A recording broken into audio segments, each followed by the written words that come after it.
शादी करके बच्चा पैदा करके भगवान जिसको प्रेम किया उसे सब कुछ छीन लिया। साहब हमारी औरत को बच्चा नहीं हो रहा है, साहब हमारे लड़के की नौकरी नहीं लग रही, तो भगवान क्या करे उसमें? प्रेम में जिसने खोजा उसको तो मिल गया। मुझे अपने गलती की सजा मिलनी चाहिए, तो सर्वशक्तिमान है तो हमारे लड़के की नौकरी नहीं लगवा सकता क्या भैया? सर्वशक्तिमान है तो हमारी वाइफ को बच्चा नहीं पैदा करवा सकता है? सर्वशक्तिमान है तो हमको 1 करोड़ रुपया नहीं दे सकता है?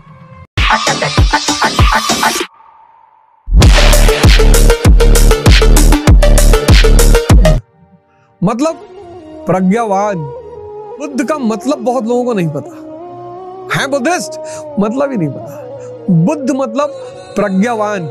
आध्यात्मिक गुरु सुना होगा, आध्यात्मिक संत सुना होगा, आध्यात्मिक शिक्षक सुना होगा, आध्यात्मिक वैज्ञानिक। पूरा दर्शन वैज्ञानिकता पर आधारित है। पूरा दर्शन। जीवन चुनौती है, लाइफ इज अ चैलेंज। हर आदमी के पास सॉल्यूशन नहीं है। Everyone is not having solution. Everyone is not having solution. तो हर आदमी परेशान है। Everyone is in trouble. तो हर आदमी किसको खोज रहा है? भगवान को। प्रेम में हर आदमी नहीं खोज रहा है। प्रेम में जिसने खोजा उसको तो मिल गया। जिन खोजा तिन पाइया गहरे पानी पैठ। जब मैं था तब हरि नहीं, जब हरि है मैं नाई। हर आदमी भगवान को प्रेम में नहीं खोज रहा है। जिसने प्रेम में खोजा उसको तो तुरंत मिल गया। मीरा को मिल गया, कबीर को मिल गया, दादू, नानक, रैदास, बुद्ध। आत्मा परमात्मा पर बात ही नहीं करते। कहते नाक में क्या उलझाना यार, भगवान है चुप, आत्मा है चुप। क्या करोगे जान के भगवान? तुम बताओ किस लिए आए हो? साहब हमारी औरत को बच्चा नहीं हो रहा है, तो उसमें भगवान क्या करे? साहब हमारे लड़के की नौकरी नहीं लग रही, तो भगवान क्या करे उसमें? जहां योग्यता है वहां नौकरी पीछे पीछे भाग रही है। नौकरी पे क्यों ध्यान दे रहे हो? योग्यता पे दो। जितनी शानदार गाड़ी उतने ज्यादा खरीदार। किसी भी कंपनी को जो चाहती कंपनी बड़ी हो जाए उसको अपने प्रोडक्ट के बेचने पे ध्यान नहीं देना चाहिए, प्रोडक्ट की क्वालिटी पे ध्यान देना चाहिए। जितनी प्यारी क्वालिटी होती जाएगी प्रोडक्ट बिकता चला जाएगा। एप्पल को देख लो, कैसे बेचे कैसे बेचे कैसे बेचे नहीं सोचना है, कैसे इसको स्टैंडर्ड बनाए। एप्पल का फोन जिस दिन लॉन्च होता है ना इंडिया में, स्टोर पर लोग 2-2 बजे रात में लाइन लगाते हैं। तुम्हारा ध्यान किधर है ये बहुत इंपॉर्टेंट है जिंदगी में। जैसे मैं देखता हूं बहुत लोग जो आईएएस की तैयारी कर रहे हैं, वो चाहते हैं कि साहब एक ही दिन में हो जाए। नहीं होगा बाबूजी। आईएएस की जो सबसे बड़ी चुनौती है, सबसे बड़ी, 8 घंटे 365 दिन। 10 घंटे 10 दिन हो जाएगा। 8 घंटे 365 दिन नहीं हो पाएगा। सबकी क्षमता ही नहीं। 10,000 लोग कर पाएंगे, उसमें से 1,000 का सिलेक्शन होगा। ये जो 10 लाख की भीड़ है ना, इसमें से 9,90,000 तो पहले ही बाहर है, पहले ही बाहर है। उसकी पहली क्राइटेरिया को ही नहीं पूरी कर सकते, क्योंकि ध्यान अलग जगह है। ध्यान गलत जगह है, गलत जगह है। कितना पढ़ ले, कितना पढ़ना चैलेंज ही नहीं है। यहाँ चैलेंज ही कुछ और है। तुम्हारा ध्यान किस पे है ये बहुत इंपॉर्टेंट है। मैंने कहा ना, किसी भी कंपनी को इस पे ध्यान नहीं देना चाहिए मेरा प्रोडक्ट कैसे बिके। उसको ध्यान ये देना चाहिए कि मेरे प्रोडक्ट में क्वालिटी कैसे पैदा हो। कुछ कंपनियां बेचने के लिए ही परेशान है, कैसे बेचें। तुम थोड़ी बेच पाओगे। तुम क्वालिटी पैदा कर दो, खरीदार 1-1 लाख किलोमीटर से चले आएंगे। तुमको जीवन में सही जगह पे ध्यान देना कि यार इस चीज की चुनौती क्या है। आईएएस की चुनौती क्या है? आईएएस की सबसे बड़ी चुनौती है 365 दिन और 8 घंटे।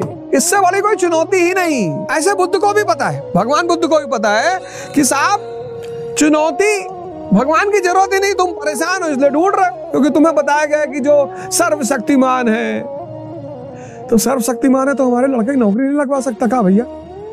सर्वशक्तिमान है तो हमारी वाइफ को बच्चा नहीं पैदा करवा सकता है? सर्वशक्तिमान है तो हमको 1 करोड़ रुपया नहीं दे सकता है? भगवान की जो डेफिनेशन बना दी गई, जो मॉरल साइंस की किताबों में लिखा है, ओमनीपोटेंट, ओमनीसिएंट, ओमनीप्रेजेंट। इसलिए लोग भगवान को ढूंढ रहे हैं। कोई प्रेम में थोड़ी ढूंढ रहा है। किसी खेत कब्जा हो गया, खेत छुड़वाना है। कमजोर आदमी भगवान को ढूंढ रहा है। हर कमजोर आदमी भगवान को ढूंढ रहा है। उसको लगता है कि भगवान मिल जाएंगे तो हमारी समस्याएं खत्म हो जाएंगी, हमारी चुनौतियां खत्म हो जाएंगी, हमारा दर्द खत्म हो जाएगा। बुद्ध कहते हैं भगवान का ये सब काम नहीं, तुम्हारी चुनौती और तुम्हारा दर्द खत्म करना। भगवान तुमको अपने पास बुलाएगा, अपने जैसा बना देगा, तुम ब्रह्मांड के मालिक हो जाओगे। क्या करोगे? तुम वो मर्सिडीज लेकर और क्या करोगे? ये सब करके, शादी करके, बच्चा पैदा करके, भगवान जिसको प्रेम किया उसे सब कुछ छीन लिया। इसलिए तो पुरोहितों का भगवान अलग है, संतों का भगवान अलग है। संसार दुख में है। अगर बुद्ध ये कहते कि संसार दुख है, फिर तो मतलब ही खत्म हो गया। गौर करो अपनी जिंदगी में, तुम्हारी जितने भी समस्याएं हैं वो तुम्हारी इच्छाओं ने ही जन्म दिया है, किसी और ने नहीं दिया। तुम ही तो चाहते हो आईएएस बन जाए, सबकी खोपड़ी बैठे, जहां जाएं लोग सजदा करें, जी हुजूर, जी मालिक करें। ये सब तुम्हारी ही तो इच्छाएं हैं। वो तो तुम कहते हो कि sir I want to qualify IAS because I want to serve the downtrodden people and the poor people, I want to eradicate poverty. कुछ ना करोगे और ना कभी किसी ने किया है। गरीबी हटाना, एंटरप्रेन्योर हो जाओ, एक फैक्ट्री लगा दो, 500 लोग नौकरी पा जाएंगे, उसमें 5000 पा जाएंगे, 50,000 पा जाएंगे, अंबानी बन जाओ। जिसके पास इच्छा ही नहीं उसको कष्ट हो ही नहीं सकता, पॉसिबिलिटी ही नहीं है। तुम बहुत गौर से आंख बंद करके आज सोचना कि तुम्हारा जो भी दुख होगा उसकी मां तुम्हारी इच्छा ही होगी। लोग हमारी इज्जत करें तो इच्छा है, लोग हमको सम्मान दे, इच्छा है। कोई भगवान ने दुख नहीं पैदा किया, भगवान दुख देता क्यों देगा? पागल। तुम्हारी इच्छाएं तुम्हारे दुख का आधार है। मारुति स्विफ्ट रखे हो, 4 लोग फैमिली में है, काम तो चल रहा है ना?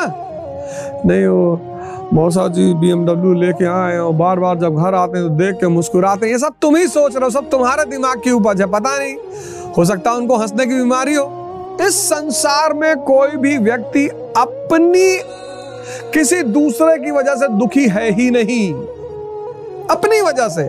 अब तुम्हारे पड़ोसी के 60 बच्चे हैं, 8, और तुम माँ बाप के अकेले हो, और तुम्हारे खेत में पेड़ लगा था, उसने काट डाला। अब तुम उससे लड़ रहे हो, उसने पीटा भी तुमको। तुम थाने पे गए, उसका कोई रिश्तेदार कलेक्टर था, उसने वहां से फोन करा दिया। हिरन जब शेर को देखता है तो भागता है, नियम है। हिरन अगर शेर को देख के शेर की तरफ भागेगा ना, शेर तो दोनों पैर पे खड़ा होकर हंसेगा पहले कि फाड़ डालेंगे तुमको। शराब क्या करती पता है? मन को शांत करती।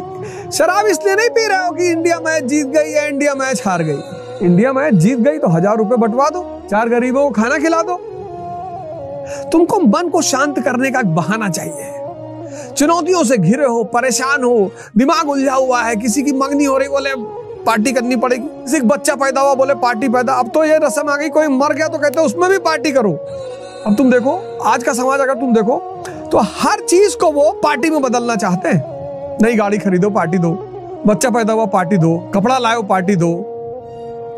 सबको किसी न किसी बहाने शराब पीना है, क्योंकि इस पूंजीवादी युग में सबका मन उलझा हुआ है, स्ट्रेस में है, प्रेशर में। एक बहाना चाहिए, लेकिन शराब मन और शरीर दोनों को भ्रष्ट कर देगा, खत्म कर देगा। ऑब्जर्वेशन की क्षमता को बढ़ाओ, चिंतन को बढ़ाओ, मनन को बढ़ाओ, इनको बढ़ाओ। सम्यक ज्ञान, सम्यक ध्यान। जिस अवस्था चोरी कर रहे हो, चोरी की ही अवस्था में हो।